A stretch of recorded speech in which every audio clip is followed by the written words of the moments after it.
ਮੇਰੇ 3 ਫਟੀਆਂ ਇਕੱਠੀਆਂ ਹੋਣ ਤੇ ਤੇਰਾ ਬੈੱਡ ਬਣ ਜਾਂਦਾ ਵਾ। ਤੈਨੂੰ ਬੈੱਡ ਦਿੱਤਾ ਹੋਣਾ ਫਰਨੀਚਰ ਉਹ ਟੋਟਲ ਫਰਨੀਚਰ ਤੇਰਾ ਜਿਹੜਾ ਵਾ 35 ਰੁਪਏ ਦਾ ਜਾਂ 350 ਰੁਪਏ ਦਾ ਭੰਗੂਣੇ ਵਾਲੀ ਦੁਕਾਨ ਤੋਂ ਮਿਲ ਜਾਂਦਾ ਵਾ। ਉਹ ਜਾ ਕੰਮ ਤੇਰਾ ਵਿਆਹ ਹੋਇਆ? ਮੇਰਾ ਵਿਆਹ ਹੋਇਆ ਅਲਹਮਦੁਲਿਲਾ। ਸਹੁਰੇ ਤੇਰੇ?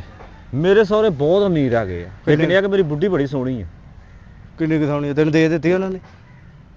ਸੋਹਣਾ ਮੈਂ ਘੱਟ ਸੋਹਣਾ ਲੱਗਣਾ ਤੂੰ ਮੇਰੇ ਕੋਲ ਪਛਾਣ ਨਹੀਂ ਸਕਿਆ ਇੱਥੋਂ। ਓਏ ਉਹ ਤੇਰੇ ਨਾਲੋਂ ਸੋਹਣੀ ਲੁੱਕ ਹੁੰਦੀ ਆ।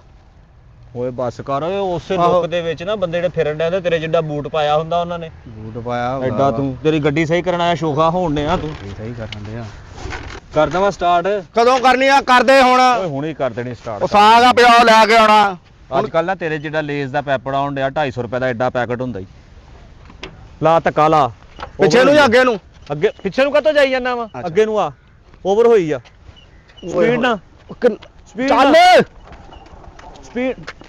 ਉਹ ਚੱਲ ਯਾਰ ਪਿੱਛੇ ਕਰ। ਹੋਰ ਪਿੱਛੇ ਕਰਾਂ? ਪਿੱਛੇ ਕਰ। ਛੱਡ ਦੇ 1 ਮਿੰਟ। ਛੱਡ ਦੇ ਗੱਡੀ ਛੱਡ ਦੇ। ਮੈਂ ਆਪੇ ਧੱਕਾ ਲਾ ਕੇ ਸਟਾਰਟ ਕਰ ਲੂੰਗਾ।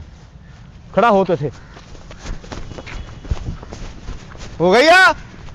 ਮੁੜਿਆ ਓਏ ਓ ਮੁੜਿਆ ਓ ਉਹ ਮਰ ਗਿਆ ਓਏ। ਉਹ ਨਿਕਲ ਗਿਆ। ਆ ਗਿਆ ਈ। ਆ ਗਿਆ ਈ ਓਏ। ਓ ਭਾਈ ਉਹ ਨਾ ਸੁਣੀ ਯਾਰ ਮੇਰੀ ਗੱਡੀ ਲੈ ਗਿਆ। ਓਏ